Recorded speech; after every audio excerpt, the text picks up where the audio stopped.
Kita yang biasa berziarah ke makam-makam wali, terkadang diliputi rasa penasaran. Di setiap sudut komplek makam dipenuhi kotak infak, dari pintu masuk sampai pintu keluar. Dan di setiap kotak amal atau kotak infak, biasanya ada penjaganya.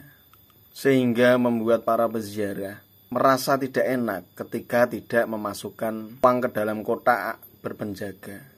Kita kadang kepo ya, berapa perolehan penerimaan infak di makam-makam keramat atau makam yang diklaim sebagai makam wali, khususnya yang para peziarahnya setiap hari membludak. Tapi penjelasan itu seringkali tidak kita dapatkan, karena ya memang rata-rata pengelola makam itu kurang terbuka kepada publik, tidak diumumkan ke publik, sehingga kita tidak tahu berapa penerimaan infak di makam wali setiap hari, setiap bulan, atau setiap tahunnya. Dan untuk apa hasil dari penerimaan infak tersebut. Nah, di luar banyaknya pengelola makam yang tidak transparan dalam pengelolaan dana infak yang dihimpun dari para peziarah, kita mengapresiasi lembaga pengelola makam Gus Dur di Jombang, yang di situ mereka cukup transparan, bahkan menyiarkan berapa pendapatan dari infak para peziarah setiap bulan dan setiap tahunnya kepada publik melalui media massa.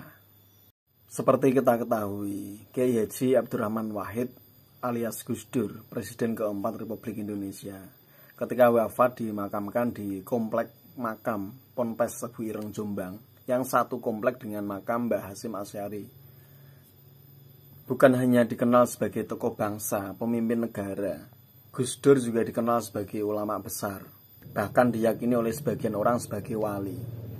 Maka tidak heran ketika makam beliau di Jombang selalu diziarahi oleh masyarakat maupun para pengagumnya dari berbagai daerah.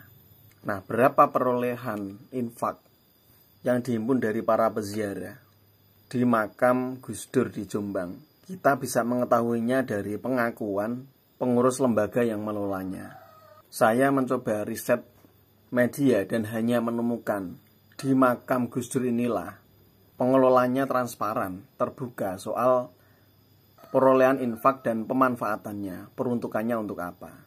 Dan itu bisa diakses oleh publik karena disiarkan melalui media massa. Yang ini saya belum menemukan di pengelolaan makam-makam wali atau makam-makam keramat lainnya. Nah, seperti diberitakan oleh timesindonesia.co.id. Ini juga disiarkan oleh beberapa media mainstream lain seperti detik.com dan media arus utama lainnya. Pada 2019, Times Indonesia memberitakan dana infak yang disalurkan para peziarah melalui kotak amal di makam Presiden Indonesia keempat, yakni Kiai Haji Abdurrahman Wahid, di Tebu Ireng Jombang, mencapai 2,5 miliar, 2,5 miliar. Itu hitungan belum genap 12 bulan, jadi dari Januari sampai November 2019. Dana infak peziarah itu dikelola langsung oleh Lembaga Sosial Pesantren Tebu Ireng. Dan angka tadi itu belum ditambah hasil infak di lapangan senilai sekitar 800 juta. Jadi kalau digabung sampai bulan Desember diperkirakan dana infak di makam Gus Dur di Tebu Ireng mencapai 3,3 miliar dalam setahun. Rusdi, manajer program LSPT atau lembaga yang mengurusi soal pengelolaan dana infak di makam Gus Dur, ini menyebut rata-rata dalam sebulan hasil infak peziarah ini mencapai 150 juta sampai 200 juta. Bahkan pada bulan-bulan tertentu, misal di hari libur sekolah, hasil infak di makam Gus Dur itu bisa mencapai 300 juta lebih dalam sebulan. Pada tahun sebelumnya 2018, perolehan infak di makam Gus Dur juga mencapai 2,3 miliar atau lebih sedikit. Tetapi hampir sama nilainya, sehingga bisa disimpulkan rata-rata perolehan infak di makam Gus Dur ya mungkin rata-rata segitu stabilnya. Nah, karena perolehan infak yang begitu besarnya, ini oleh lembaga LSPT ini diputar untuk berbagai kegiatan keagamaan, kemanusiaan, dan sosial. Mereka menyebut ada 4 program ya. Program pendidikan dan dakwah, program kesehatan, program ekonomi dan pemberdayaan, program sosial dan kemanusiaan. Ya sangat mungkin, karena memang nilainya itu tidak sedikit, 3,3 miliar dalam setahun. Kalau pengelolanya jujur dan berintegritas, ya memang dana itu bisa dimaksimalkan untuk kemaslahatan. Yang ini juga memang sesuai dengan petunjuk undang-undang maupun agama. Pengelola juga terang-terangan bahwa dana infak dari makam Gus Dur ini tidak sepeser pun digunakan untuk pembangunan pondok pesantren, tapi digunakan untuk menyokong beberapa program sosial. Misalnya untuk siswa yang tidak mampu, kemudian anak-anak yatim, fakir miskin, santunan untuk guru-guru agama, guru-guru madrasah. Bahkan pengelola menyebut juga untuk membantu pembangunan ratusan masjid dan musola di Jombang. Dan kegiatan-kegiatan itu terdokumentasikan dan dipublikasikan sehingga publik tahu kemana larinya infak mereka. Nah, pengelolaan makam Gus Dur di Jombang ini bisa menjadi percontohan dan harusnya bisa ditiru oleh pengelola makam-makam keramat atau makam-makam wali di tempat lain. Karena memang potensi infaknya sangat besar di tengah tingginya animo masyarakat Indonesia untuk berwisata religi atau berziarah.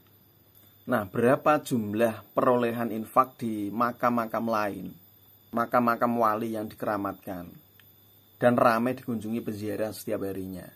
Tanpa mereka terbuka pun kita sebenarnya sudah bisa mengira-ngira ya, karena sudah ada referensi atau patokan barometer dari makam Gus Dur di Jombang tadi. Tinggal kita menghitung jumlah peziarah dalam setiap harinya itu kisaran berapa orang, karena rata-rata peziarah itu berinfak. Tidak mungkin lah atau jarang yang berinfak itu Rp2.000 seperti kita berinfak ke pengemis ataupun pengamen. Apalagi mereka kebanyakan atau rata-rata datang dari luar daerah yang memang niatnya selain berziarah juga berwisata. Pastinya mereka juga membawa bekal lebih, bawa uang banyak. Jadi ketika mampir ziarah ke makam wali, mereka kemungkinan akan berinfak lebih. Ditambah ada sugesti, dan mereka juga ke makam itu membawa hajat masing-masing, membawa harapan-harapan agar dikabulkan melalui wasilah-wasilah para wali. Sehingga tidak mungkin mereka pelit untuk sekedar berinfak dan memasukkan uang pada kotak-kotak yang disediakan di komplek makam. Ya, tidak masalah. Hanya saja kita mengingatkan pada para pengelola makam. Ini harus transparan dan terbuka, akuntabel, melaporkan, mengumumkan setiap perolehan infak baik dalam rentang harian, mingguan, bulanan, atau tahunan kepada masyarakat. Dan peruntukannya untuk apa? Apalagi jika yang mengelola ini dalam bentuk yayasan. Yayasan itu sudah diatur dalam undang-undang, yakni Undang-Undang Nomor 28 Tahun 2004 tentang yayasan. Bahwa yayasan yang bergerak di bidang agama, kemanusiaan, dan sosial itu harus mengedepankan prinsip keterbukaan dan akuntabilitas kepada masyarakat. Itu undang-undang dan wajib dipatuhi oleh setiap pengelola yayasan. Dan diatur juga bahwa pendiri atau pengurus yayasan dilarang mengambil keuntungan dari penghimpunan dana publik, baik dalam bentuk infak maupun sumbangan lainnya. Di situ juga diatur, ya karena proses pengumpulan penghimpunan sumbangan ini membutuhkan effort, membutuhkan tenaga, dan biaya operasional. Maka ada toleransi, ada anggaran yang bisa dipakai untuk operasional, tapi maksimal 10%. Misalnya dana yang dihimpun itu 100 juta, maka yang untuk operasional itu tidak boleh lebih dari 10 juta. Bahkan kalau pengelola itu tulus, niatnya untuk berjuang dan ibadah lillahi ta'ala, karena kegiatan ini untuk kemanusiaan, untuk keagamaan dan sosial, maka akan lebih baik dia tidak mengambil dana itu untuk honorarium. Biarlah semuanya untuk kemaslahatan. Aparat penegak hukum juga berhak memeriksa, menelaah ADART, yayasan penghimpun dana umat, untuk melihat adanya celah atau potensi penyelewengan di situ. Dan setiap pengurus yayasan atau pengelola yang diduga melakukan penyelewengan atau mengambil keuntungan dari kegiatan yayasan bisa terancam pidana maksimal hukuman penjara 5 tahun. Ya, semoga para pengelola atau yayasan pengelola makam-makam wali itu benar-benar amanah ya. Karena masyarakat atau para peziarah itu sudah mempercayakan infak mereka itu pada pengelola. Dan orang-orang yang berinfak itu rata-rata berpikiran tidak mau mengurus dan mengusut infak mereka itu mau dipakai untuk apa. Dan jangan sampai ketika kita membahas tema semacam ini, kita lantas dituduh Wahabi dan menolak tradisi ziarah atau kurang ajar dengan wali. Justru kita itu ingin menjaga kehormatan para wali, para aulia kita. Jangan sampai mereka yang sudah tenang di alam sana, di dunia ini nama mereka justru disalahgunakan, dimanfaatkan untuk mengeruk keuntungan komersil bagi kepentingan pribadi maupun kelompok. Karena para wali itu mereka tidak pernah MOU kerjasama dengan para pengelola makam. Mereka tidak pernah berwasiat agar makamnya dibangun dan diziarahi banyak orang, serta mendapatkan pengkultusan yang berlebihan. Membangun makam itu kan inisiatif, ulah orang-orang yang masih hidup. Kalau para wali sendiri mereka sudah tenang dan damai di sana.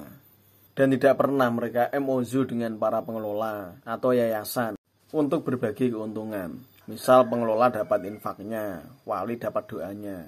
Tidak pernah dan tidak mungkin, mustahil ada kerjasama antara orang yang sudah tidak ada dengan orang yang masih hidup.